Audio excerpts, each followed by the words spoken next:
జీవింప చేయగలిగిన దేవుని నామాన్ని ఘనపరచుదాం. స్తోత్రం. Praise the Lord. ఆయన వాక్యం మనల్ని జీవింప చేస్తున్నది, ఆయన మనల్ని బ్రతికింప చేస్తున్నాడు. అందుకే మనమందరం కూడా ఆయన సన్నిధిలో ఆయన నామాన్ని ఘనపరచుదాం. స్తోత్రం. యేసయ్యా, ఎండిపోయిన నా జీవితాన్ని, మోడబోరపోయిన నా జీవితాన్ని చిగురింప చేయండి ప్రభు అని మనందరం కూడా ప్రభుని అడుగుదాం. స్తోత్రం. బలహీన సమయములో నీ బలము ప్రసాదించుమా.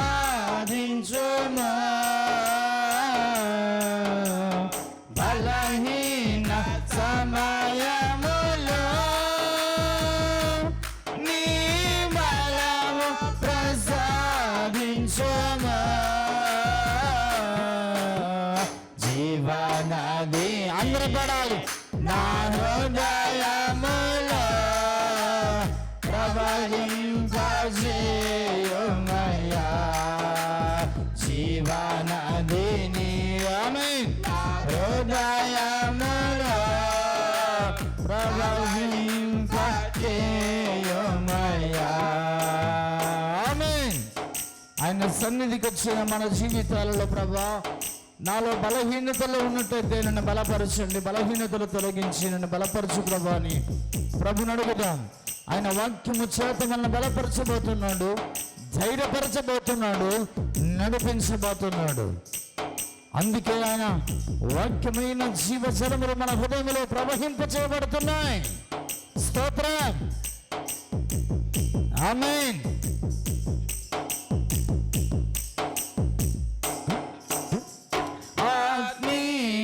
వరములతో నన్ను అభిషేకం చేయుమయ్యా. ఆత్మీయ వరములతో నన్ను అభిషేకం చేయుమయ్యా. జీవనదిని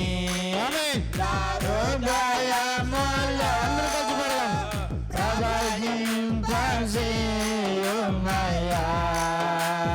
జీవనదిని అందరూ కలిసి పడాలి. హృదయములో ప్రవహింపజేయుమయ్యా. నిత్య జీవనదిని ఆమేన్. హృదయములో ప్రవహింపజేయుమయ్యా. జీవనదిని నా హృదయములో ప్రవహింపజేయుమయ్యా. జీవనదిని ఆమేన్. నా హృదయములో ప్రవహింపజేయుమయ్యా. నిత్య జీవనదిని నా హృదయములో ప్రవహింపజేయుమయ్యా. జీవనదిని అందరూ పడదాం. హృదయములో ప్రవహింపజేయుమయ్యా. ప్రభుని అడుగుదాం. జీవనదిని మా హృదయములో ప్రవహింపజేయుమయ్యా. జీవనదిని నా హృదయములో ప్రవహింపజేయుమయ్యా. నిత్య జీవనదిని నా హృదయములో ప్రవహింపజేయుమయ్యా. జీవనదిని నా హృదయములో ప్రవహింపజేయుమయ్యా.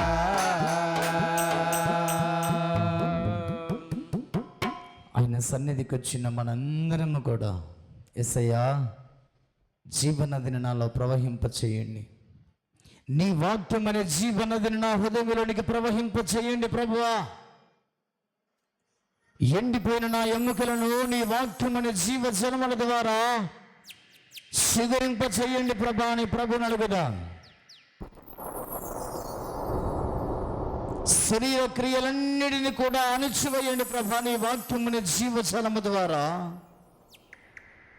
నాలో ఉన్న బలహీనతలన్నీ బలపరిచి, బలహీనతలన్నీ తొలగించి నన్ను బలపరచు ప్రభా నీ ప్రభుని అడుగుదాం.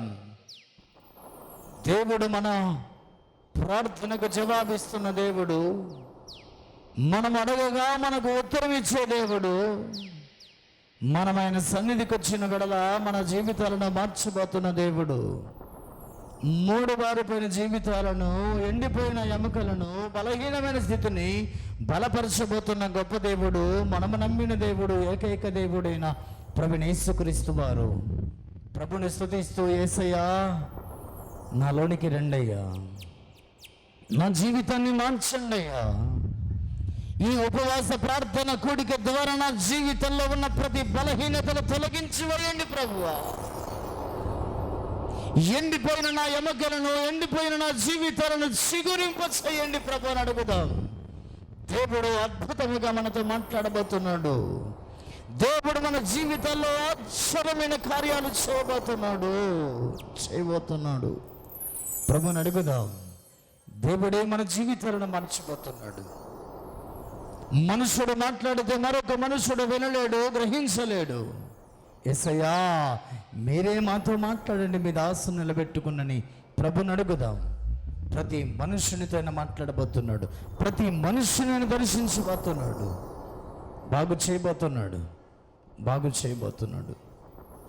ఇదేనా మన ప్రత్యేకముగా ఈ 40 రోజుల ఉపవాస ప్రార్థన కొడుకుల మొట్టమొదటి శుక్రవార దినమున మధ్యాహ్నం వేళ మన జీవితాన్ని మార్చబోతున్నాడు. ఆయన మధ్యాహ్నం వేళ సమరయ స్త్రీతో మాట్లాడిన ప్రభు ఈ మధ్యాహ్నం మనతో మాట్లాడబోతున్నాడు. సమరయ స్త్రీని మార్చిన దేవుడు మన జీవితాన్ని మార్చబోతున్నాడు. ఆయన జీవజలమని వాక్యము ద్వారా మనమందరం సిద్ధపడదాం. యేసయ్యా నాతో మాట్లాడు ప్రభా అనే ప్రభుని అడుగుదాం. ప్రభు మన జీవితాలతో మాట్లాడబోతున్నాడు, సరి చేయబోతున్నాడు, నడిపించబోతున్నాడు. ప్రార్థన చేసుకుందాం. వాక్యము నిమిత్తమై పాస్టర్ గారు ప్రార్థన చేస్తున్నాం. మనందరం కూడా ప్రభు సన్నిధిలో ఏకీభవించుదాం. దివ్యమైన మా తండ్రి మీకు వందనాలు ప్రభా. ఇదిగోండి నైనా ఈ యొక్క శుక్రవారాన ప్రభా నీ మందిరంలోనికి మేమందరము చేరి నైనా ఇదిగోని ప్రభా ప్రత్యేకంగా ప్రభా మేమందరం ప్రభా నీ మందిరంలో నిన్ను ఆరాధించుకొని ఉంటుండగా నైనా మా ద్వారా మీరు మహిమ పొందండి నా తండ్రి. ఇదిగో ప్రభా ఈ యొక్క సమయాన ప్రభా నీ మాటలు ప్రభా బోధించబడబోతూ ఉంటుండగా నైనా మీరు మా అందరినీ దర్శించండి నాయన ప్రభా. నీ వాక్కు చేత మమ్మల్ని దర్శించండి, మా అందరితో మీరు మాట్లాడండి నాయన. దేవా నీకు నచ్చే విధంగా, నువ్వు మెచ్చే విధంగా మేము నడుచుకోవడానికి కృప చూపించండి నాయన తండ్రి. ఒకవేళ మా వలన మీరు ప్రభా నొచ్చుకున్నట్లయితే ప్రభా మమ్మల్ని అందరినీ క్షమించండి నాయన తండ్రి. ఇదిగో ప్రభా ఆధ్యాత్మికంగా అభివృద్ధి చెందాలని ప్రభా నీ బిడ్డలు ఉపవాసం ఉంటున్నట్లయితే ఆధ్యాత్మిక విషయంలో వాళ్ళని అభివృద్ధి పరచండి నాయన. ఆర్థిక విషయంలో దీవించండి నాయన, ఆధ్యాత్మిక విషయంలో ఆశీర్వదించండి నాయన తండ్రి. ఎవరెవరు ప్రభా ఏ విషయాన్ని బట్టి ప్రభా మననైనా ఉపవాసం ఉన్నారో ప్రభా నీ మందిరానికి వచ్చారో వాళ్ళ యొక్క హృదయవాంఛలు తీర్చండి నాయన. నీ చిత్త ప్రకారమే జరిగించండి నాయన. అయా నీ చిత్తమే మాకు మేలు, క్షేమము, దీవెన, మంచిది నాయన. అయా నీ చిత్తమే మా అందరి విషయాల్లో జరిగించండి నాయన. నీ మాటలను ప్రభా నీ సేవకుడు బోధించబోతుంటుండగా తన్ని సేవకుని దేవా మీరు మీ సిల్వ చాటును మరుగుపరుచుకొని మా అందరితో ప్రభా మీరు మాట్లాడమని ప్రభా మా ఆత్మీయ నేత్రములను తెరవమని ప్రభా మేము శ్రద్ధాశక్తితో వాక్యాన్ని మీరులాగా కృప చూపించమని యేసుక్రీస్తు నామంని ప్రార్థన చేస్తున్నాం తండ్రి. ఆమేన్. అందరు కూర్చుండమ్మా.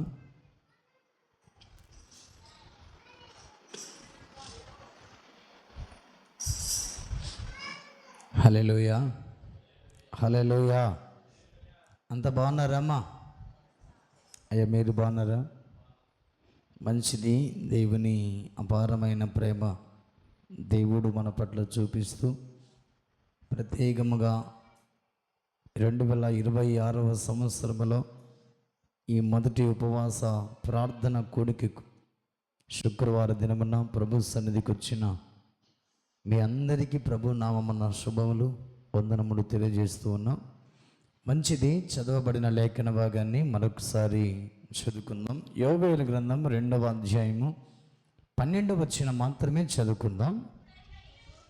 ఇప్పుడైనను మీరు ఉపవాసముండి కన్నీరు విడుచుచు దుఃఖించుచు మనోపూర్వకముగా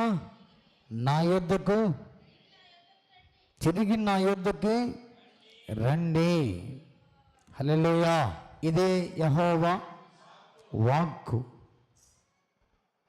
యోవేలు ప్రవక్త ద్వారా ఇశ్రాయేలుల ప్రజలందరితో దేవుడు మాట్లాడుతున్న మాట, ఇంతవరకు మీరు ఎలా జీవించారో, ఎలా బ్రతికారో, ఎలా నడుచుకున్నారో, ఎలా ప్రవర్తించారో మన దేవుడిని యెహోవాకు తెలుసు. ఎప్పుడైనను మీరు ఉపవాసం ఉండి కన్నీళ్లు విడుస్తూ దుఃఖించుచు మనోపూర్వకంగా తిరిగి మీరు నా యొద్దకే రండి అని దేవుడు యోవేలు ప్రవక్త ద్వారా దేవుడు మనందరినీ కూడా పిలుస్తున్నాడు. నిజంగా మనందరినీ ఉపవాసం ఉండమని దేవుడు పిలుస్తున్నాడు. ఇది యెహోవా వాక్కు అని రాయబడింది. ఎందుకోసం మనం ఉపవాసం ఉండాలి అని మనం పరిశీలన చేస్తే ఈ మధ్యాహ్నం వేళ దేవుడు చాలా స్పష్టంగా సూటిగా మనందరితో మాట్లాడుతూ ఉన్నాడు. దేవుడు అంటున్న మాట ఏమిటి? ఇప్పుడైనా మీరు ఉపవాసం ఉండి తిరిగి నా యొద్దకు రండి అన్నాడు.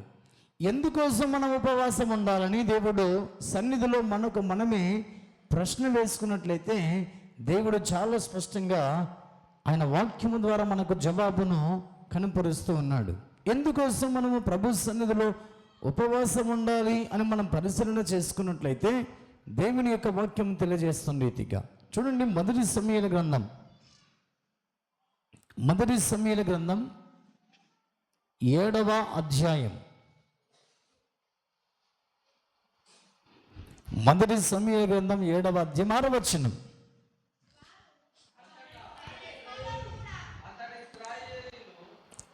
మొదటి సమూయేలు 7వ అధ్యాయం 6వ వచనం.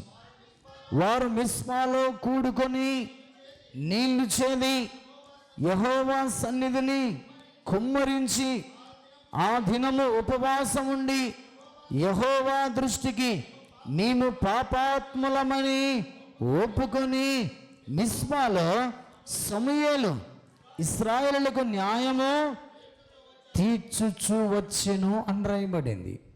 చూడండి, మనము ఎందుకోసము ఉపవాసం ఉండాలి, ఉపవాసం ఉన్న తర్వాత మనం ఏం చేయాలి అని మనం పరిశీలన చేస్తే దేవుని యొక్క వాక్యము చాలా స్పష్టంగా అక్కడ తెలియజేస్తున్నమాట. ఇశ్రాయేలు ప్రజలందరూ కూడా మిస్పాలో చేర్చబడ్డారు. మిస్పాలో చేర్చబడిన తర్వాత వారు ఉపవాస దినాన్ని చాటించుకున్నారు. ఉపవాస దినమును చాటించుకుని ఉపవాసం ఉండి ఇశ్రాయేలు ప్రజలందరూ కూడా ఏం చేస్తున్నారంటే అక్కడ ప్రార్థన చేయడం ప్రారంభించారు. ఎలాంటి ప్రార్థన చేస్తున్నారు వాళ్ళు? మేము పాపాత్ములమని ఆయన సన్నిధిలో ఒప్పుకోవడం ప్రారంభించారు. ఉపవాసం ఉండిన తర్వాత మన జీవితాల్లో మనం మిస్పాలో ఇశ్రాయేలు ప్రజలు ఏ విధంగా కూడుకొని ఉన్నారో ఆయన సన్నిధికి మనము రాగలగాలి. ఉపవాసం ఉండి చాలామంది మందిరానికి రావడం మానేస్తారు. ఉపవాసం ఉండి దేవుని మందిరానికి రావడమే కాకుండా వారికి ఇష్టానుసారమైనటువంటి కార్యక్రమాలు ఏర్పాటు చేసుకుంటూ ఉంటారు. అందుకే ప్రేమైన దేవుని సంగమా, ఉపవాసం ఉన్నటువంటి మనమందరము కూడా సమయానుకూలంగా దేవుని మందిరానికి రావాలి. దేవుని మందిరానికి వచ్చిన మనం ఏం చేయాలంటే మిస్పాలో ఇశ్రాయేలు ప్రజలందరూ కూడా మేము పాపాత్మలమని ఒప్పుకొని దేవుని మందిరంలో ప్రార్థించిన రీతిగా మనమందరము కూడా ప్రార్థన చేయడం ప్రారంభించాలి. పాపాలు ఒప్పుకోకుండా ప్రార్థన చేస్తే నీ ఉపవాస ప్రార్థన వ్యర్థమైపోతుంది, అది ఫలించదు అని దేవుడు మాట్లాడుతున్నాడు. అందుకే ప్రేమైన దేవుని సంగమా, దేవుడు నీతో నాతో మాట్లాడుతున్నమాట. మనమందరం కూడా పాపాత్మలమై ఉన్నామని ఒప్పుకొని, మనము రహస్య సంబంధమైన పాపాలన్నీ కూడా ఒప్పుకొని విడిచిపెట్టి ఆయన సన్నిధికి వచ్చి మనం ప్రార్థన చేయగలిగితే గొప్ప విజయాన్ని మనం పొందుకుంటామన్న భావాన్ని దేవుడు చాలా స్పష్టంగా నీతో నాతో దేవుడు మాట్లాడుతూ ఉన్నాడు. అందుకే దేవుని సన్నిధిలో ఇశ్రాయేలు ప్రజలందరూ కూడా ఉపవాస దినమును చాటించుకుని వారి జీవితాల్లో వారు ఏం చేశారంట, వాళ్ళు పాపాత్మలమని ఒప్పుకున్నారంట. పాపాత్మలమని వారు ఒప్పుకుని విడిచిపెట్టి వారు ఉపవాసముతో దేవుని సన్నిధిలో వారు ప్రార్థన చేయటం ప్రారంభించారు. ఆ తర్వాత చూడండి, అక్కడ రాయబడిన మాట 3వ వచనం, సమూయేలు ఇశ్రాయేలులందరితో ఇట్లను, మీ పూర్ణ హృదయముతో యెహోవా యుద్ధకు మీరు మల్లుకొనిన యెడల అన్య దేవతలను, అస్తోరతు దేవతలను మీ మధ్యలో నుండి తీసివేసి పట్టుదల కలిగి యెహోవా తట్టు మీ హృదయములను త్రిప్పి ఆయనను సేవించుడి. అప్పుడు ఆయన ఫిలిస్తీయుల చేతిలో నుండి మిమ్మల్ని విడిపించును. హల్లెలూయా. ఉపవాసముతో విశ్వాసముతో ప్రభు సన్నిధికి వచ్చిన మనమందరము కూడా ఇశ్రాయేలు ప్రజల వరే పాపాత్మలమై ఉన్నట్లయితే వాటిని ఒప్పుకొని విడిచిపెట్టమని ప్రభు మాట్లాడుతున్నాడు. అప్పుడు అంటున్నమాట, సమూయేలు అంటున్నమాట ఏమన్నాడు, మీ పూర్ణ హృదయముతో యెహోవా యుద్ధకు మీరు మల్లుకొని ఉన్న యెడల. పూర్ణ హృదయముతో మనము ప్రభు యుద్ధ సన్నిధికి రావాలి. ఉపవాసం ఉన్నామని చెప్పి మందిరానికి రాకుండా, పాపాత్మలమని చెప్పుకొని ఒప్పుకొని విడిచిపెట్టకుండా మన జీవితంలో ఎన్నిసార్లు మందిరానికి వచ్చినా ప్రయోజనం లేదు. సమూయేలు ఇశ్రాయేలు ప్రజలతో చెప్తున్నమాట, ఇదిగో మీరు యెహోవా యుద్ధకు మల్లుకొన్నప్పుడు ఎలా రావాలంటే మీరు పూర్ణ హృదయముతో రావాలి. సగం సగం భక్తి చేయకూడదు. పూర్ణ హృదయముతో మీరు యెహోవా యుద్ధకు మీరు మల్లుకొనిన యెడల మీ ఎదుట ఉన్నటువంటి శత్రువుని ఫిలిస్తీయులను ఓడిస్తాడు, మీరు విజయం పొందుకుంటారు అన్న భావాన్ని దేవుడు అక్కడ చాలా స్పష్టంగా దేవుడు అక్కడ తెలియజేస్తూ ఉన్నాడు. ఫిలిస్తీయుల చేతిలో నుంచి దేవుడు మిమ్మల్ని విడిపిస్తాడు అన్న ఉద్దేశాన్ని దేవుడు అక్కడ తెలియజేస్తున్నాడు. అందుకే ప్రియమైన దేవుని సంగమా, దేవుని సన్నిధికి వచ్చిన మనమందరము కూడా మన ఎదుట ఉన్నటువంటి ఫిలిస్తీయుడిని శత్రువు చేతుల నుంచి విడిపించబడాలంటే మనం పాపాత్మలమై ఉన్నామని ఒప్పుకొని విడిచిపెట్టి మనం యెహోవా సన్నిధికి పూర్ణ హృదయం కలిగిన వారమై ఆయన సన్నిధికి మల్లుకొని ఆయన సన్నిధికి రమ్మని ప్రభు మాట్లాడుతున్నాడు. అప్పుడే మన ఎదుట ఉన్నటువంటి ఫిలిస్తీన్ల చేతుల నుంచి దేవుడు మనల్ని విడిపిస్తాను అని దేవుడు మాట్లాడుతున్నాడు. ఫిలిస్తీయుడు కాల్చుకొని ఉన్నాడు. ఎప్పుడు ఇశ్రాయేలు దొరుకుతారా వారిని చంపాలన్న ఆలోచన కలిగి ఉన్నాడు. ఇశ్రాయేలు ఎప్పుడు దొరుకుతారా వారి మీద యుద్ధము చేసి వారిని ఓడించి వారికి కలిగినటువంటి సమస్తాన్ని తీసుకుని వెళ్ళటానికి ఫిలిస్తీయుడైన శత్రువు ఎదుట నిలిచి ఉన్నాడు. వాని మీద నువ్వు విజయం పొందాలంటే నువ్వు ఉపవాసం ఉండాలి. ఉపవాసం ఉన్న మనం ఎలా ఉండాలి అంటే మనము పాపములు ఒప్పుకొని విడిచిపెట్టగలగాలి. విడిచిపెట్టి ఆయన సన్నిధిలో పూర్ణ హృదయం కలిగిన వారమై, పూర్ణ మనస్సు కలిగిన వారమై ఆయన సన్నిధికి రాగలిగితే ఫిలిస్తీన్ల మీద మనకు విజయాన్ని ఇస్తానని దేవుడు చాలా స్పష్టంగా ఇక్కడ తెలియజేస్తూ ఉన్నాడు. చూడండి మాట 10వ వచనం, సమూయేలు దహన బలి అర్పించుచుండగా ఫిలిస్తీను యుద్ధము చేయుటకై ఇశ్రాయేలు మీదికి వచ్చింది. అయితే యెహోవా ఆ దినమున ఫిలిస్తీన్ల మీద మెండుగా ఉరుములు ఉరిమించి వారిని తారుమారు చేయగా వారు ఇశ్రాయేలుల చేత ఓడిపోయిరి అని రాయబడింది. హల్లెలూయా. సమూయేలు ఏం చేస్తున్నాడంట, దహన బలులు అర్పిస్తుండగా ఫిలిస్తీన్లందరూ కూడా సైన్యము తీసుకుని ఇశ్రాయేలుల మీదికి యుద్ధానికి వచ్చారు. యుద్ధానికి వస్తే ప్రార్థన చేయటం ప్రారంభిస్తున్నాడు సమూయేలు. దహన బలులు అర్పించడం ప్రారంభిస్తున్నాడు. ఇశ్రాయేలులందరూ కూడా ఉపవాసముతో ఉండి పూర్ణ హృదయముతో యెహోవా తట్టు తిరిగి వారు యెహోవాకు ప్రార్థన చేయడం ప్రారంభించారు. ప్రార్థన చేస్తున్నారు. ఫిలిస్తీన్ల దండు ఇశ్రాయేలు మీదకి వచ్చారు. యుద్ధం జరుగుతుంది. యుద్ధం జరుగుతున్నప్పుడు చూడండి, దేవుడు చేసిన ఒక అద్భుతమైనటువంటి కార్యం ఏంటంటే అక్కడ రాయబడిన మాట ఏంటంట, ఉరుములు మెరుపులు వచ్చాయంట. అప్పుడు ఫిలిస్తీన్లు ఏమయ్యారంట, తారుమారు జరగగా ఫిలిస్తీయులు ఇశ్రాయేలుల చేతిలో ఓడిపోయాను అని రాయబడింది. హల్లెలూయా. శత్రువుని చేత ఓడిపోవాలి అంటే, శత్రువుని ఎదుట ఓడిపోయి పారిపోవాలంటే ఇశ్రాయేలుల వలె మనము విశ్వాసముతోనూ ఉపవాసముతోనూ పూర్ణ హృదయముతోనూ దేవుని యొద్దకు వచ్చిన మనము మన పాపములు ఒప్పుకొని విడిచిపెట్టి ప్రార్థన చేయగలిగితే మన ఎదుట ఉన్నటువంటి శత్రువు అనే ఫిలిస్తీయుడు పారిపోతాడన్న భావాన్ని దేవుడు చాలా స్పష్టంగా మాట్లాడుతున్నాడు. ఉపవాసం ఉన్నామని చెప్పి విశ్వాసము లేకుండా విశ్వాసమని చెప్పుకొని ఆయన సన్నిధికి మనం పూర్ణ హృదయముతో రాకుండా, అందరు వస్తున్నారు నేను వస్తున్నానని చెప్పి ప్రభు సన్నిధికి వచ్చి కూర్చుని వెళ్ళిపోతే నీ ఎదుట ఉన్న శత్రువు అనే ఫిలిస్తీయుడు నీ ఎదుట నిలిచి ఉంటాడు, నీకు భయం కలుగుతూనే ఉంటుంది. అందుకే ప్రియమైన దేవుని సంగమా, ఉపవాసం ఎందుకు ఉండాలంటే నీ ఎదుట ఉన్నటువంటి ఫిలిస్తీని ఓడించటానికి నీలో ఉన్న పాపాన్ని ఒప్పుకుని విడిచిపెట్టమని ప్రభు మాట్లాడుతున్నాడు. అప్పుడు సమూయేలు అంటున్నమాట, నీకు ఫిలిస్తీయుల మీద దేవుడు విజయం ఇస్తాడు అని దేవుడు మాట్లాడుతున్నాడు. కింద వచనం చదవండి. ఇశ్రాయేలు మిస్పాలో నుండి బయలుదేరి బెత్కారు వరకు ఫిలిస్తీయులను తరిమి హతము చేసిరి. అప్పుడు సమూయేలు ఒక రాయి తీసి మిస్పాకును షేనుకును మధ్యదానాన్ని నిలిపి, ఇంతవరకు యెహోవా మనకు సహాయము చేశానని చెప్పి దానికి ఎబెనెజర్ అని పేరు పెట్టెను. ఇలాగున్న ఫిలిస్తీయులు అనపబడిన వారై ఇశ్రాయేలుల సరిహద్దులోనికి తిరిగి రాక ఆగిపోయిరి. హల్లెలూయా, హల్లెలూయా.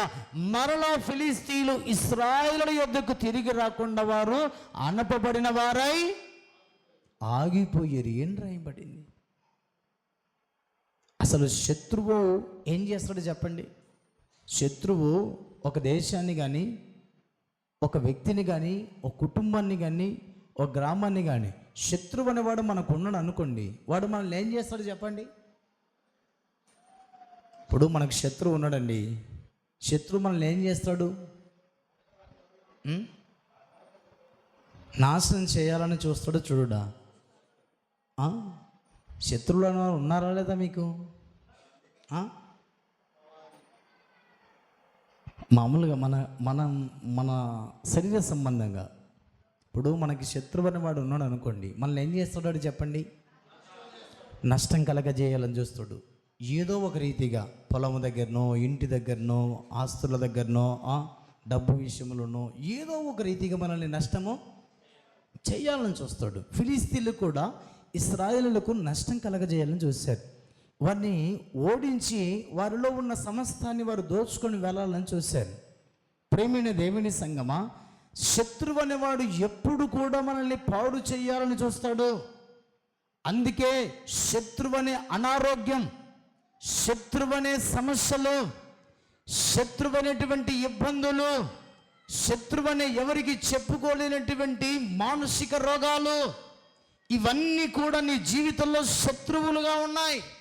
ఎప్పుడు నిన్ను పతనం చేయాలని, ఎప్పుడు నిన్ను అణిచివేయాలని, ఎప్పుడు నిన్ను నాశనం చేయాలని, ఎప్పుడు నువ్వు ఎదగకూడదని ఆ శత్రువు అనేటువంటి ఫిలిస్తీయుల వలె మన చుట్టూ ఉన్నటువంటి బలహీనతలు, అనారోగ్యము, సమస్యలు, వ్యక్తులు మన జీవితాన్ని పాడు చేయాలని చూస్తున్నారు.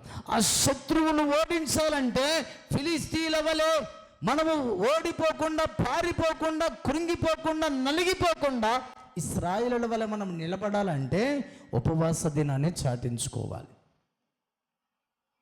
ఉపవాసమును మనము పాటించాలి.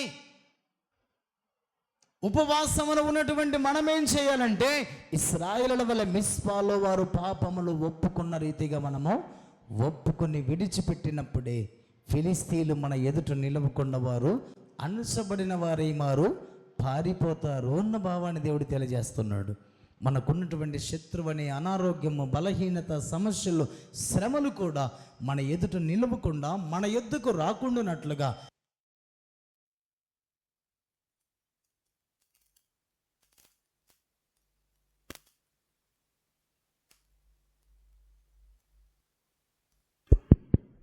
అణచబడిన వారే తిరిగి రాకుండానట్లుగా మన జీవితంలో మనమందరం కూడా మిస్పాలో ఇశ్రాయేలు ప్రజలందరూ కూడా ఉపవాసమును చాటించిన రీతిగా మనమందరం కూడా దేవుని సన్నిధిలోనికి వచ్చిన మనము, ఉపవాసమును కలిగిన మనమందరం కూడా దేవుని యొక్క సముఖములో పాపమును ఒప్పుకుని విడిచిపెట్టమన్న భావాన్ని దేవుడు అక్కడ చాలా స్పష్టంగా తెలియజేస్తూ ఉన్నాడు. అందుకే చూడండి 11వ వచన భాగాన్ని చూడండి. ఇలాగున ఫిలిస్తీన్లు అనుపబడిన వారై ఇశ్రాయేలుల సరిహద్దులలోనికి తిరిగి రాక ఆగిపోయిరి. మన యుద్ధకు రావటానికి కూడా శత్రువుకు దడలు పుట్టించే రీతిగా మనం ఉపవాసం చేయాలి. మన యుద్ధకు రోగాలు, మన యుద్ధకు సమస్యలు, మన యుద్ధకు శ్రమలు, మన యుద్ధకు అపవాది అయినటువంటి వాడు మన యుద్ధకు వచ్చి మనకు రోగాన్ని పుట్టించాలంటే వాడు మన యుద్ధకు రావటానికి కూడా భయపడే రీతిగా మనము దేవుని సన్నిధిలో ఉపవాసాన్ని చాటించుకోవాలి. అందుకే ఇశ్రాయేలు ప్రజలు ఫిలిస్తీన్ల మీద విజయం పొందుకోవడానికి గల కారణం ఏమిటంటే, మేము పాపాత్మలమై ఉన్నామని వారు ఒప్పుకొనిరి. ఏం రాయబడింది? నేను అన్ని కరెక్ట్గా ఉన్నాను, నేనేం పాపం చేశాను, నేను కరెక్ట్గా ఉన్నానని మన జీవితంలో మనం అనుకుని పాపమును దాచిపెట్టుకొని ఒప్పుకొని విడిచిపెట్టకుండా జీవించినట్లయితే మన ప్రార్థన దేవుడు ఏనాడు కూడా ఆలకించడు. మన ఎదుట ఫిలిస్తీన్లు ఎప్పుడు నిలబడి వాడు మనల్ని ఎప్పుడు భయపెట్టిస్తూనే ఉంటాడు, బెదిరిస్తూనే ఉంటాడు. అందుకే ప్రేమైన దేవుని సంగమా, ఉపవాసం ఎందుకు చేయాలి అని మనం పరిశీలన చేస్తే మన జీవితంలో మనమందరం కూడా ఫిలిస్తీయుడు మన ఎదుట ఉన్నాడు, వాడిని ఓడించటానికి మనము మన పాపములు ఒప్పుకుని మనము ఉపవాసాన్ని పాటించమన్న భావాన్ని దేవుడు చాలా సూటిగా ఖండితంగా మనతో మాట్లాడుతున్నాడు. చూడండి అన్నమాట. 2వ దినవృత్తాంతములు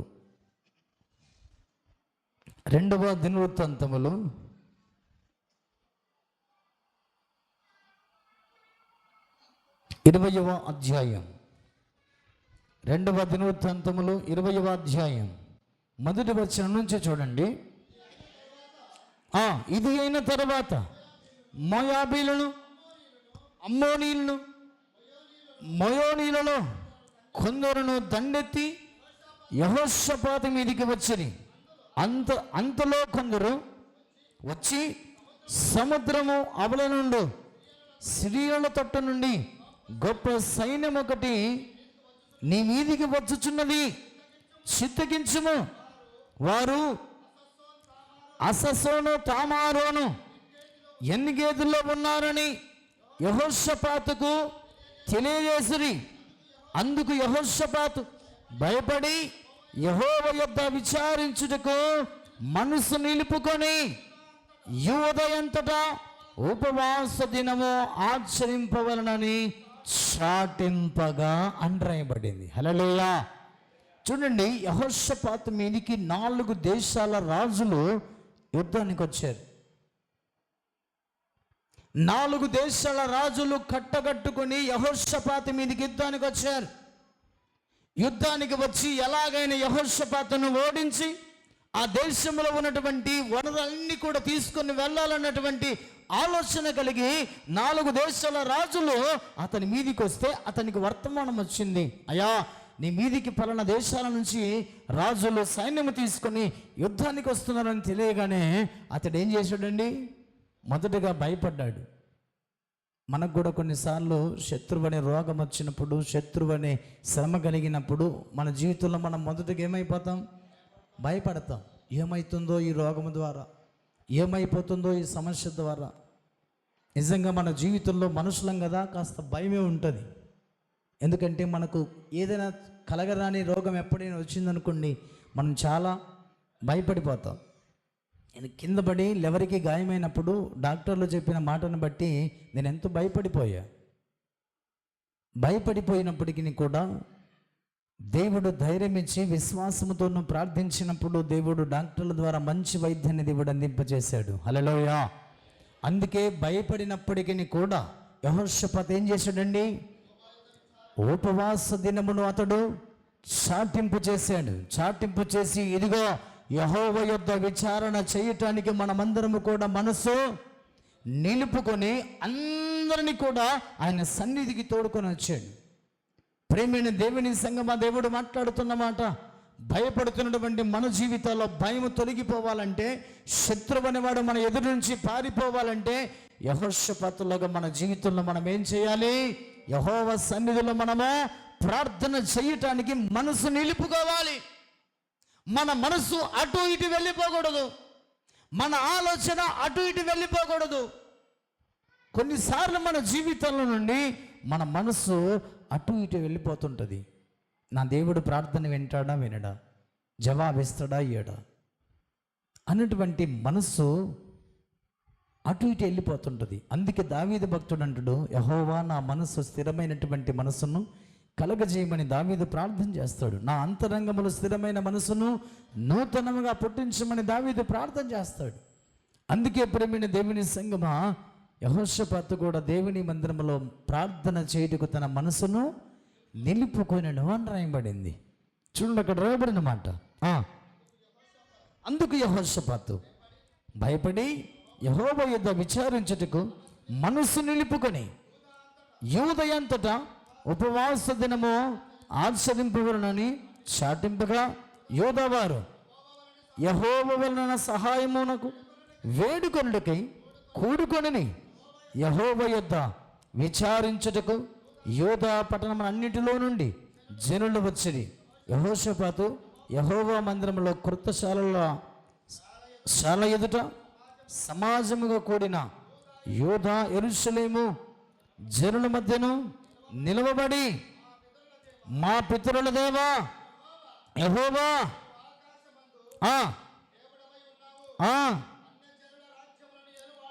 అన్య జనుల రాజ్యములను ఏలువాడవు నీవే, నీవు బాహుబలము గలవాడవు, పరాక్రమము గలవాడవు, నిన్నెదిరించుట నీ ఎవరికి బలము చాలదో. ఇశ్రాయేలు ఎదుట నుండి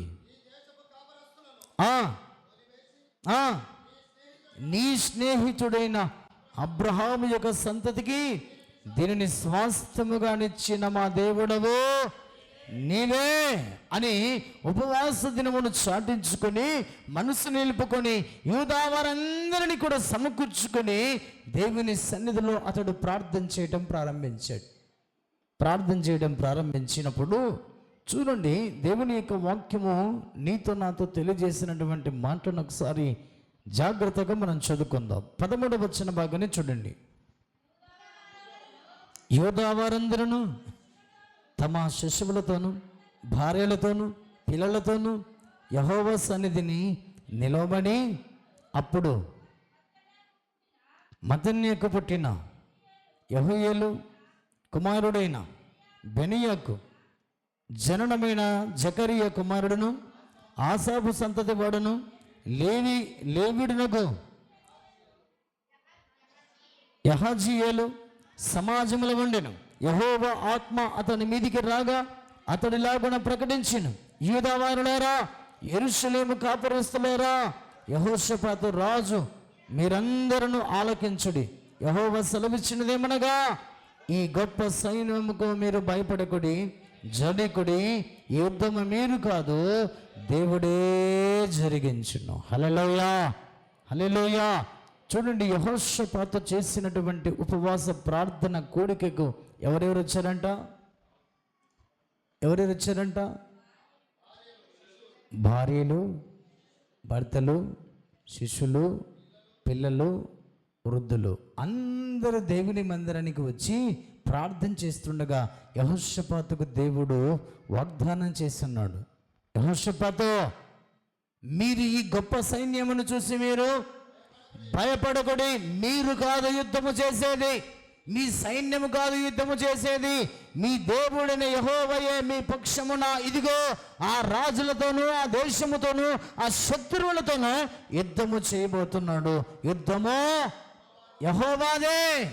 అందుకే ప్రియమైన దేవుని సంగమ దేవుడు మాట్లాడుతున్నమాట, శత్రువుని ఎదుట నిలిచినప్పుడు నువ్వు భయపడుతున్నప్పటికీ కూడా యెహోవా సన్నిధికి వచ్చి నువ్వు ప్రార్థన చేయుటకు నీ మనసు నిలుపుకొని ఉపవాసం ఉండి నువ్వు ప్రార్థన చేయగలిగితే దేవుడు జవాబిస్తున్నాడు. యెహోషాపాతు, భయపడకుము, నీవు కాదు యుద్ధము చేసేది, నీ పక్షమున నీ దేవుడైనా యెహోవా యుద్ధం చేయబోతున్నాడని దేవుడు చాలా స్పష్టంగా నీతో నాతో మాట్లాడుతున్నమాట. అందుకే ప్రేమైన దేవుని సంగమా, దేని చూసి నువ్వు భయపడుతున్నావో దేవుడు మాట్లాడుతున్నాడు. భయపడకమో, నేను నీకు తోడై ఉన్నాను. నువ్వు దేని చూసి భయపడుతూ కృంగిపోతూ నలిగిపోతూ దేవునికి దూరమవుతున్నావో దేవుడు మధ్యాహ్నం వేళ మాట్లాడుతున్నమాట. నువ్వు చేసిన ఉపవాస ప్రార్థన కూడికను బట్టి, నువ్వు నేను పాపిని అని ఒప్పుకొని విడిచిపెట్టి పశ్చాత్తాపడవై దేవుని సన్నిధికి వచ్చి ప్రార్థన చేస్తున్న ఈ ప్రార్థన బట్టి దేవుడు నీతో మాట్లాడుతున్నమాట. భయపడకమో, నీ శత్రువు మీద నేను యుద్ధము చేయబోతున్నాను. నువ్వు కాదు నీ శత్రువుతో యుద్ధము చేసేది, నేను నీ పక్షమున నీ మీదికి వచ్చే శత్రువు మీద యుద్ధము చేయబోతున్నానని దేవుడు యెహోషాపాతుతో మాట్లాడిన రీతిగా నీతో నాతో దేవుడు మాట్లాడుతున్నాడు. ఆ మాట చూడండి. ఇశ్రాయేలులందరూ, యూదా వారందరూ కూడా అక్కడ కూడుకొని యెహోవా మందిరంలో వారు ప్రార్థన చేస్తూ వారు ఈ విధంగా మాట్లాడుతూ వచ్చారు. 12వ వచనం, 22వ వచనం. వారు పాడుటకును స్తుతించుటకును మొదలు పెట్టగా యెహోవా యూదా వారి మీదికి వచ్చిన అమ్మోనీల మీదను మోయాబీయుల మీదను శేయోరు మాన్యవాసుల మీదను మాతృగాండ్లను పెట్టిన గనక వారు హతులైరి అమ్మోనీయులు మోయాబీలను శేయోరు మాన్య నివాసులను బొత్తిగా చంపి నిర్మూలన చేయవలనని పొంచి ఉండి వారి మీద పడిరి. వారు శేయోరు కాపురస్తులను కడముట్టించిన తర్వాత తమలో ఒకరినొకరు చంపుకున్నట్టుకు మొదలు పెట్టిరి అని రాయబడింది. హల్లెలూయా. ఇశ్రాయేలులో యూదా వారు యుద్ధం చేశారు, అక్కడ చేయలేదు. వారి మీదికి యుద్ధానికి చేయడానికి వచ్చినటువంటి శత్రువులను చూసి యెహోషాపాతు యూదా వారందరిని తీసుకుని దేవుని మందిరానికి వెళ్ళాడు. దేవుని మందిరానికి వెళితే ఏం చేస్తున్నాడంటే, దేవుని మందిరంలో ఉపవాస దినమును చాటించుకొని ప్రార్థన చేయటం ప్రారంభించి దేవుని స్తుతించటం, పాటలు పాడడం మొదలు పెట్టగానే యెహోవా వారి మీదికి వచ్చిన, యూదా వారి మీదికి వచ్చిన శత్రువులందరూ కూడా ఒకరికొరు కొట్టుకొని చనిపోయారు. మాతృగానులను పెట్టగా మాతృగానుల వాళ్ళని ఏం చేశారంట, చంపేసడం. చంపి అక్కడ ఒక్కడు కూడా మిగలలేదు అని రాయబడింది. ప్రేమైన దేవుని సంగమా, మనం చేస్తున్న ఉపవాస ప్రార్థన, ఈ ప్రార్థనను బట్టి మనము మన పాపములు ఒప్పుకొని దేవుని మందిరంలో గడపడ విధానమును బట్టి మన మీదికి వచ్చేటువంటి శత్రువు మనకు తెలియకుండానే వాడు ఏమైపోతున్నాడు, లయమైపోతున్నాడు, హతమైపోతున్నాడు.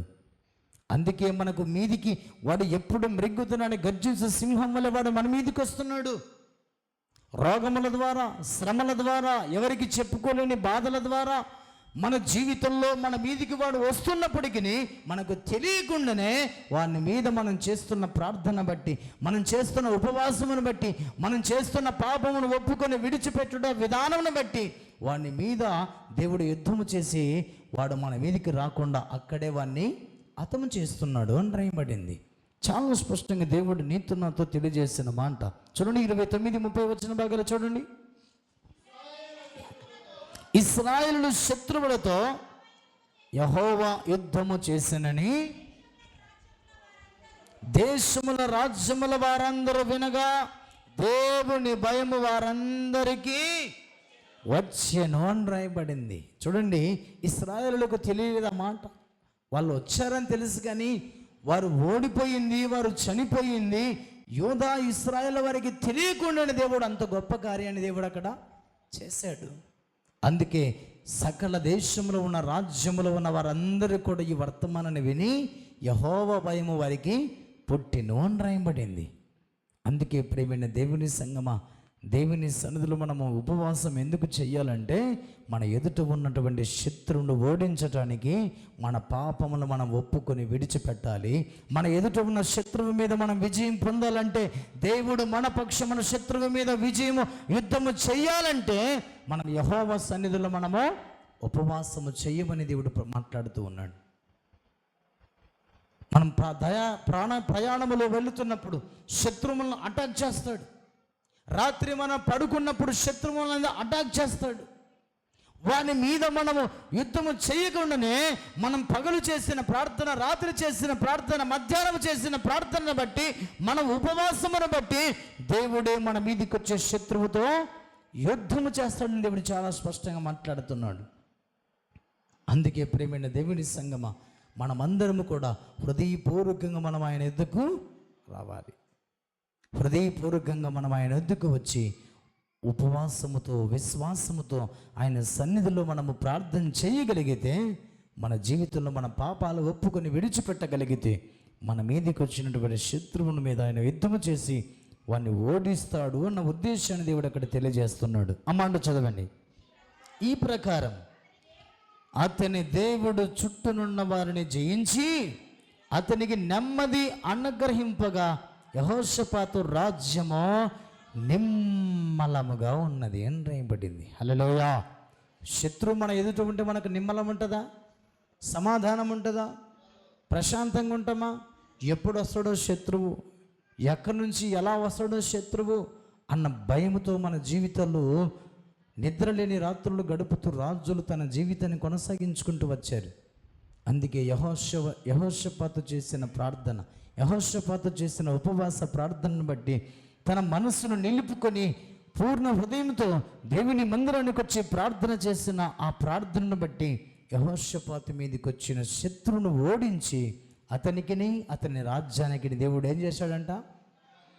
నెమ్మదిని, నిమ్మలమైనటువంటి జీవితాన్ని అతనికి ప్రసాదింపజేసిన రీతిగా ఏ శత్రువు మన మీదికి వచ్చినా మన పక్షం మన దేవుడే యుద్ధము చేసి మనకు, మన కుటుంబాలకు, మన సంఘానికి దేవుడు నిమ్మలమైనటువంటి జీవితాన్ని అనుగ్రహించునుగాక. ఆమేన్. రండి, దేవుని సన్నిధికి వచ్చిన మనందరితో దేవుడు మాట్లాడుతున్నమాట. ఎందుకు మనము ఉపవాసమును చేయాలి అని మనం పరిశీలన చేస్తే, దేవుడు చాలా స్పష్టంగా నీతో నాతో దేవుడు మాట్లాడుతూ వచ్చినటువంటి మాటలు మనము జ్ఞాపకం చేసుకుందాం.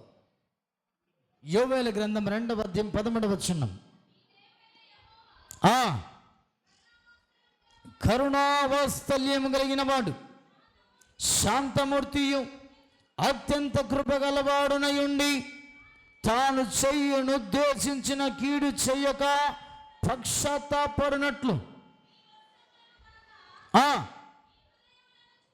మీ వస్త్రములు కాక మీ హృదయమును చింపుకొని ఆయన తట్టు మీరు తిరుగుడి అని రాయబడింది.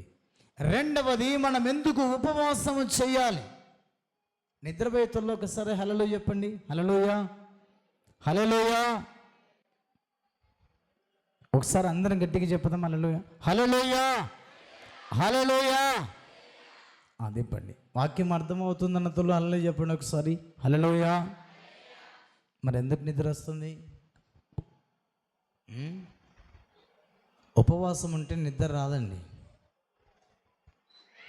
అందుకే ప్రేమైన దేవుని సంగమా, దేవుడు నీతో నాతో మాట్లాడుతున్న మాట ఏంటంటే, నిద్రపోయేతోళ్ళకి అందరూ కూడా శత్రువు అనేవాడు నీ ఎదుటున్నాడు. వాడిని జయించాలంటే ఉపవాసంతో, విశ్వాసంతో ఒప్పుకొని విడిచిపెట్టాలి. చాలామంది ఏం చేస్తారంటే వస్తుని నిద్రపోతారు. అదొక శత్రువు. నీకు ఆత్మీయ జీవితాన్ని పతనం చేయడానికి వచ్చినటువంటి శత్రువు అనే నిద్ర అది. అందుకే దేవుని సన్నిధికి వచ్చిన మనందరం కూడా ఒకసారి జాగ్రత్తగా మనం పరిశీలన చేయాలి, పరీక్షించుకోవాలి. ఇక్కడ యోవేలు ప్రవక్త ద్వారా దేవుడు తెలియజేసిన మాట, దేవుడు చెయ్యనుద్దేశించిన కీడు చేయకుండా మాడునట్లుగా మనమందరము కూడా ఆయన సన్నిధిలో మనము ఉపవాసం ఉండమని ప్రభు మాట్లాడుతున్నాడు. దేనికోసం చేయాలి ఉపవాసము? దేవుడు చెయ్యాలనుకున్నటువంటి కీడును చేయకుండా మానునట్లుగా మనము ఉపవాసం ఉండాలి ప్రభు సన్నిధిలో. ఎందుకైనా కీడు చేయాలనుకున్నానంటే మనం చేసిన పాపము, అపరాధము, శాపము పండిపోయింది. పండిపోయినప్పుడు యోవేలు ప్రవక్త ద్వారా దేవుడు తెలియజేస్తున్న మాట, ఇదిగో ఇప్పుడైనలో మీరు ఉపవాసం ఉండి కన్నీళ్లు విడుస్తూ దుఃఖించుచో మనోపూర్వకంగా తిరిగి మీరు నా యొద్దకి రండి, రండి అని ప్రభు పిలుస్తున్నాడు. ఎందుకు ఉపవాసం ఉండాలంటే, దేవుడు చెయ్యనుద్దేశించిన కీడు చేయక మానునట్లుగా ఉపవాసము ఉండాలి అని ప్రభు మాట్లాడుతున్నాడు. అందుకే ప్రియమైన దేవుని సంగమా, దేవుని సన్నిధానానికి వచ్చిన మన జీవితాల్లో ఎందుకు ఉపవాసము చేయమని ప్రభు మాట్లాడుతున్నాడంటే, ఇశ్రాయేలు ప్రజలు మిస్పాలో చేర్చబడి వారు ఉపవాస దినమును చాటించుకొని వారు పాపములు ఒప్పుకొని విడిచిపెట్టి దేవునికి ప్రార్థన చేయగా ఇశ్రాయేలు మీదకి వచ్చిన ఫిలిస్తీయులను దేవుడు ఓడించినట్లుగా మనం చూస్తున్నాం.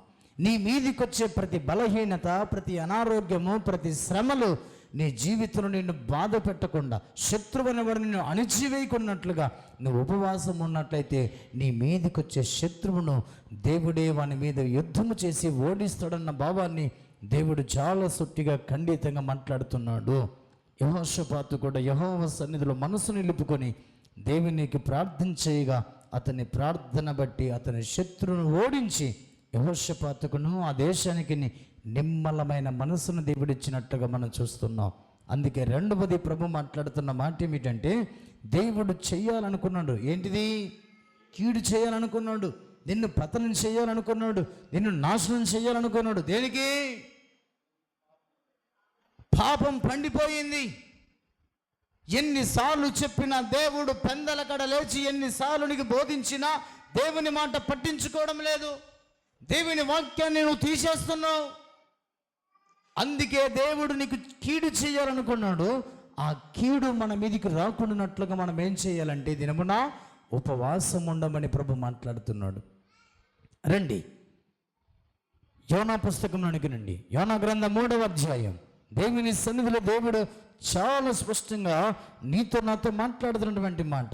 ఒకసారి 1వ అధ్యాయం 2 వచనాలు చదవండి. యెహోవా వాక్కు, యోనా పుస్తకం 1వ అధ్యాయం 2 వచనాలు. యెహోవా వాక్కు అమిత్తై కుమారుడైన యోనాకు ప్రత్యక్షమై ఇలాగూ సెలవిచ్చెను, నినివే పట్టణస్థుల దోషము నా దృష్టికి ఘోరమైన గనక నీవు లేచి నినివే మహాపట్టణమునకు పోయి దానికి దుర్గతి కలుగునని ప్రకటింపుము. నినివే ప్రాంతానికి దేవుడు యోనాను పంపిస్తున్నాడు. దేనికోసం?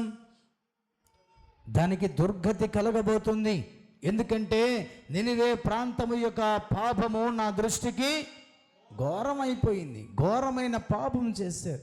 అందుకే వారి మీదికి నాశనం రాబోతుందని ప్రకటించము, దుర్గతి కలగబోతుందని ప్రకటించమని యోనాకు చెప్తే 3వ అధ్యాయంలోనికి రండి.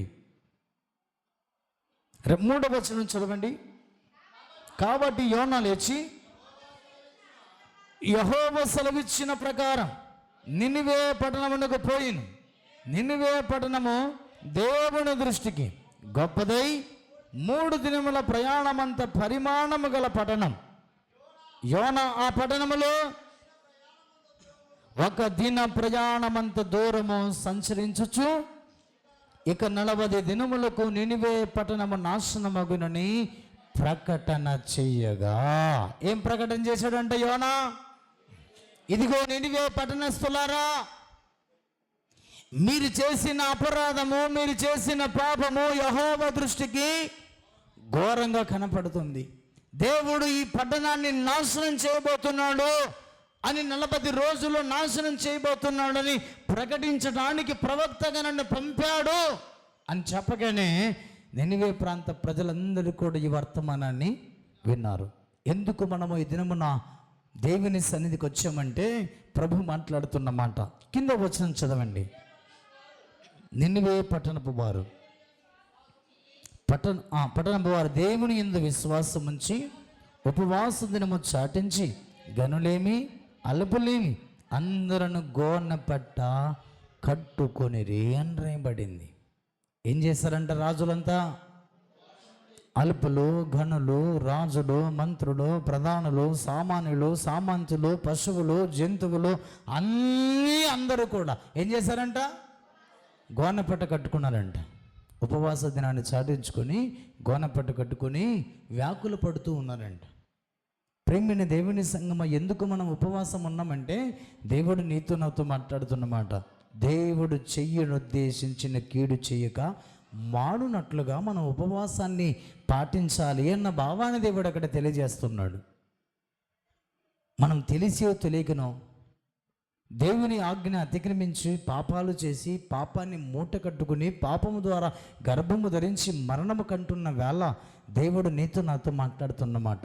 నినివే పట్టణస్థుల వలె మనమందరము కూడా ఉపవాసమును చాటించుకొని విశ్వాసము ఉంచి గోనపట్ట కట్టుకుని బూడిదలో కూర్చొని ప్రభువు సన్నిధిలో ప్రార్థించినటువంటి నినివే ప్రాంత ప్రజల వలె ఈ 40 రోజులు మనము ఉపవాసము ఉండుట ద్వారా దేవుడు మనకు చెయ్యనుద్దేశించిన కీడు మన మీదికి రాకుండా దేవుడు మానునుగాక.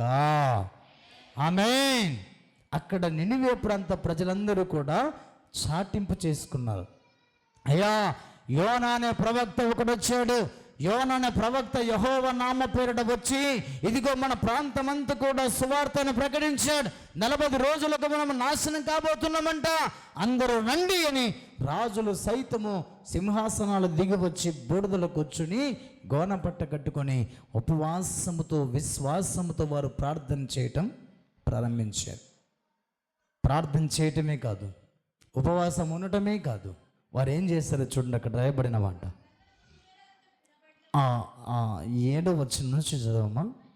మనుషులందరూ తమ దుర్మార్గములను విడిచి 9వ వచనం నుంచి. మనుషులందరూ తమ దుర్మార్గములను విడిచి తాము చెయ్యు బలత్కారమును మానన వలననే మనుషులేమి పశువులేమి సమస్తమును గోనపట్ట కట్టుకొనవలెను, జనులు మనపూర్వకముగా దేవుని వేడుకొనవలెను. హల్లెలూయా. జనులందరూ కూడా ఏం చేయాలంట? మనపూర్వకముగా దేవుని వేడుకొనాలి. మనపూర్వకముగా దేవుని ఎవరైతే వేడుకుంటారో, హృదయపూర్వకంగా ఎవరైతే ప్రభు యొద్దకు వస్తారో, ఎవరైతే ఉపవాసముతో దేవుని అడుగుతారో అట్టి వారి మీదకి దేవుడు నిర్ణయించినటువంటి కీడు రాకుండా ఆగిపోతుంది అన్న ఉద్దేశాన్ని దేవుడు అక్కడ తెలియజేస్తున్నాడు. నినివే ప్రాంత ప్రజలందరూ కూడా దేవుని సన్నిధికి వచ్చారు. దేవుని సన్నిధిలో వారు కూర్చొని ప్రార్థన చేయటం ప్రారంభించారు. ఎలా వచ్చారంటే దేవుని యొద్దకు మనపూర్వకంగా వచ్చారు. మనపూర్వకంగా హృదయపూర్వకంగా దేవుని సన్నిధికి వచ్చిన వారు విసుగుపడరు.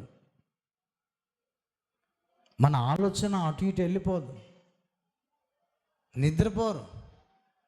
దేవుని సన్నిధికి వచ్చినటువంటి వారి ఆలోచన ఎలా ఉంటుందంటే, ఎప్పుడు దేవుని వేడుకోవాలి, ఎప్పుడు మా మీదికి వచ్చే కీడు మా మీద నుంచి తొలగిపోవాలి. మన ఆలోచన వారి జీవితంలో నినివే ప్రాంత ప్రజల మీదకి వచ్చిన ఆలోచన మన మీదికి దేవుడు కలిగించే రీతిగా మనం దేవుని సన్నిధిలో ఉపవాసాన్ని చాటించుకోవాలి. ఆ తర్వాత 10వ వచనం చూడండి. ఈ నినివే వారు తమ చెడు నడతలు మానుకొనగా వారు చేయుచున్న క్రియలను దేవుడు చూసి పక్షాతాపుడై వారికి చేదునని తన మాట ఇచ్చిన కీడు చెయ్యక మానెను అని రాయబడింది. యోవేలు గ్రంథంలో మనం చదివాం 2వ అధ్యాయం 13వ వచనం. ఒకసారి చదవండి. కరుణావాత్సల్యము కలిగిన వాడు, శాంతమూర్తియు, అత్యంత కృప కలిగిన వాడని, తాను చెయ్యనుద్దేశించిన కీడును చేయక పక్షాతాపపడను గనక మీ వస్త్రములను కాక మీ హృదయములను చింపుకొని ఆయన తట్టు తిరిగడి, అప్పుడు చెయ్యనుద్దేశించిన దేవుడు కీడు చెయ్యక మానును అన్న భావాన్ని దేవుడు అక్కడ తెలియజేస్తున్నాడు. అందుకే నినివే ప్రాంత ప్రజలు బట్టలు కాదు చింపుకున్నది. నినివే ప్రాంత ప్రజలు ఉపవాసం ఉన్నారు, మనపూర్వకంగా దేవుని యొద్దకు వచ్చారు. ఆ తర్వాత వాళ్ళు ఏం చేస్తారంటే హృదయాలు చింపుకున్నారు. హృదయాలు చింపుకోవటం అంటే వారి హృదయంలో ఉన్న పాపాన్ని తొలగించి వేసుకుని చెడు నడతలన్నీ కూడా వారు మానుకొని ఏం రాయబడింది. ఈ ఉపవాసం చేస్తున్న మన జీవితాల్లో కూడా ఏ చెడు నడత నడవకుండా, ఏ చెడు ఆలోచన చేయకుండా మనమందరం కూడా ఈ 40 రోజులు ఉపవాసము ఉన్నట్లయితే దేవుడు చెయ్యనుద్దేశించిన కీడు చేయక మానునుగాక. ఆమేన్. అందుకే ప్రియమైన దేవుని సంగమా, ఈ 40 రోజులు ఉపవాసం ఎందుకయ్యా అని మనం పరిశీలన చేస్తే దేవుడు తెలియజేసిన మాట, 40 రోజుల్లో నినివే ప్రాంతం ఏమైపోతుంది? నాశనం కాబోతుంది. ఆ 40 రోజులు నినివే ప్రాంత ప్రజలందరూ కూడా ఏం చేశారు? చెడునత మానుకొని ఉపవాసం ఉన్నారండి. ఒకరోజు ఉండలేదల్లో 40 రోజులు దేవుడు చెయ్యునుద్దేశించిన కీడు చేయకున్నట్లుగా 40 రాత్రులు 40 పగళ్ళు దేవుని మందిరములో వారు గోనపట్ట కట్టుకుని ఉపవాసం ఉండి అన్నపానములు మానేసి వారు హృదయపూర్వకంగా వారు దేవుని యుద్ధకు వచ్చి వారు ప్రార్థన చేయటం ప్రారంభించాడు. వారి జీవితంలో మొదటి వచనం నుంచి ప్రారంభించుకుంటే 10వ వచనానికి వచ్చే లోపల దేవుడు అన్నాడు, వీరు చెడునడతలను చూసి మానుకున్నారు కాబట్టి, వారు హృదయపూర్వకంగా నా యొద్దకు వచ్చారు కాబట్టి, వారు ఉపవాసముతో కన్నీళ్ళు విడుస్తూ దుఃఖించుచు మనపూర్వకంగా వారు బట్టలు కాకుండా వారి హృదయములు చింపుకొని నా యొద్దకు వచ్చారు కాబట్టి నినివే ప్రాంతం మీదకి వచ్చేటువంటి ఉగ్రత కీడు చేయక నేను మానుతానని దేవుడు తీర్మానం చేసుకుని వారి మీదకి వచ్చే కీడు చేయక దేవుడు మానినట్లుగా మన మీదకి వచ్చేటువంటి ప్రతి ఉగ్రత దేవుడు తొలగించి మన జీవితాలను నిమ్మలముగా చేయటానికి మాత్రమే, ఆత్మీయంగా వర్ధిల్లడానికి మాత్రమే ఈ 40 రోజులు ఉపవాస దినమును మనం పాటించాలన్న భావాన్ని దేవుడు నీతో నాతో చాలా స్పష్టంగా తెలియజేస్తున్నాడు. అందుకే దేవుడు ఇప్పటికైనాను మించిందేమీ లేదు. నినివే ప్రాంత ప్రజల వలె చెడు నడత మానుకొని బట్టలు కాకుండా వస్త్రములు కాకుండా హృదయమును చింపుకొని ఆయన ఎద్దుకు మనకు రమ్మని యోవేలు ప్రవక్త ద్వారా దేవుడు అక్కడ పిలుస్తున్నాడు. అందుకే ప్రేమైన దేవుని సంగమ, శత్రుపై విజయం పొందుకోవడానికి మనము ఉపవాసమును ఉండి మన జీవితంలో మనమందరము కూడా పాపమును ఒప్పుకొని విడిచిపెట్టి ఆయన సన్నిధిలో ప్రార్థన చేసినట్లయితే ఇశ్రాయేలు ప్రజలు ఫిలిస్తీన్ల మీద విజయం పొందుకున్న రీతిగా యెహోషాపాతు శత్రువు మీద విజయం పొందుకొని నిమ్మలమైన జీవితాన్ని కొనసాగించుకున్న రీతిగా నినివే ప్రాంత ప్రజలు వారి జీవితాల్లో ఉపవాసముండి విశ్వాసముండి చెడు నడతలను మానుకొని దేవుని మీద మనసు నిలుపుకొని 40 రోజులు ఉపవాసము చేసిన తర్వాత దేవుడు వారికి చెయ్యనుద్దేశించిన కీడు చేయక మాననట్లుగా మనమందరము కూడా అట్టి ఉపవాసాన్ని 40 రోజులు మనమందరం కూడా ఉపవాసమును ఉండి ప్రభు సన్నిధిలో మన జీవితాల్లో నిమ్మలపరుచుకొని ఎత్తబడే గుంపుల్లో ఉండేటువంటి రీతిగా ఉపవాస దినములు పాటించి ప్రభు సన్నిధిలో నిమ్మలమైన జీవితాన్ని కొనసాగించుకుందుముగాక. ఆమేన్. మోకరించండి. ప్రభు సన్నిధికి వచ్చిన మనందరం కూడా ఒక్కసారి జ్ఞాపకం చేసుకుందాం. ప్రేమైన దేవుని సంగమా, దేవుని ప్రజలారా, దేవుడు నీతో నాతో మాట్లాడుతూ వచ్చిన మాటలు మనమందరం కూడా ఒక్కసారి జ్ఞాపకం చేసుకుందాం. ఎవ్వరు మౌనంగా ఉండొద్దు. ఎందుకు నువ్వు ఉపవాసం ఉన్నావని ప్రశ్నించుకుంటే ఒక్కసారి జ్ఞాపకం చేసుకుందాం. ఎందుకు నువ్వు ఉపవాసం ఉంటున్నావని ప్రశ్న వేసుకున్నట్లయితే నా మీదకి వచ్చే శత్రువుని ఫిలిస్తీని ఓడించడానికే. శత్రువని వాడు నిన్ను సమాధానం లేకుండా చేస్తున్నాడు, నిమ్మలం లేకుండా చేస్తున్నాడు, నిన్ను భయపెడుతూ ఉన్నాడు అని రాయబడింది. ప్రేమైన దేవుని సంగమా, దేవుడు మాట్లాడుతున్నటువంటి మాట, ఫిలిస్తీని మీద విజయం నువ్వు సాధించలేవు. ఫిలిస్తీని మీద యుద్ధము చేస్తే నువ్వు ఓడిపోతావు. అందుకే ఇశ్రాయేలుల వలె మిస్పాలో చేర్చబడిన ఇశ్రాయేలుల వలె ఉపవాసమును చాటింపు చేసుకుని ఉపవాసము ఉండి ప్రభు సన్నిధిలో పాపాలు ఒప్పుకొనడానికి ఉపవాసము చేయాలి. అమ్మా, ఉపవాసం ఉంటే సరిపోదు. మనలో రహస్య సంబంధమైన పాపాలు హృదయంలో దాచిపెట్టుకున్నావే, దాన్ని ఒప్పుకొని విడిచిపెట్టు. శత్రువు మీద విజయం పొందుకుంటావు.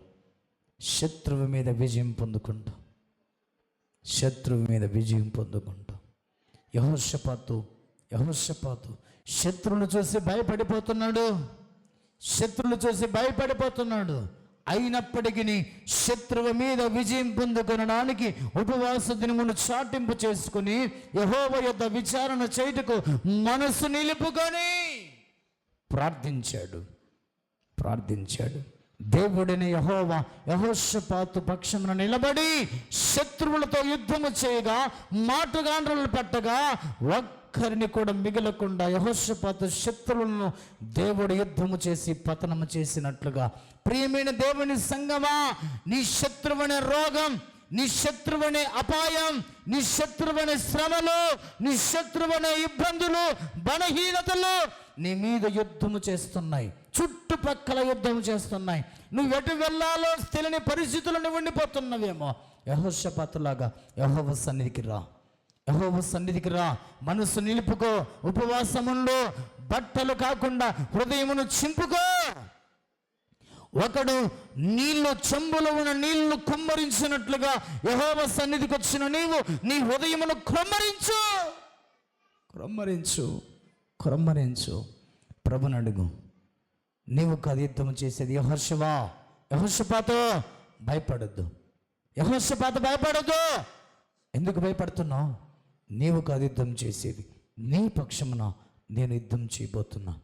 నీ శత్రువు ఎంత బలవంతుడైనా, అమ్మా నీకున్న రోగం ఎంత బలమైనదైనా, డాక్టర్లు చెప్పారేమో నీకున్న రోగం పోదనుకొని, నీ జీవితంలో ఎవరికి చెప్పుకోలేని బాధలతో కృంగిపోతున్నావేమో, అది నీ జీవితంలో నీ శత్రువును పోగొట్టుకొనడానికి ఈ 40 రోజుల ఉపవాసం ఉండు. కన్నీళ్ళు విడుస్తూ హృదయపూర్వకంగా, మనపూర్వకంగా దేవుని సన్నిధిలో మనసు నిలుపుకొని ప్రభుని అడుగు. ఉపవాసము చేయి. నీ ఎదుట ఉన్న శత్రువు నీ ఎదుట నిలవకుండా పారిపోతాడు. వెళ్ళినటువంటి ఫిలిస్తీయుడు తిరిగి రాకుండానట్లుగా అనుపబడిన వారై తిరిగి వెళ్ళిపోతారన్న ఉద్దేశాన్ని దేవుడు మాట్లాడుతున్నాడు. నీ మీదకి వచ్చే రోగం, నీ మీదకి వచ్చే సమస్య, నీ మీదకి వచ్చిన అప్పుల బాధలు, నీ మీదకి వచ్చినటువంటి మనోవేదన, నీ మీద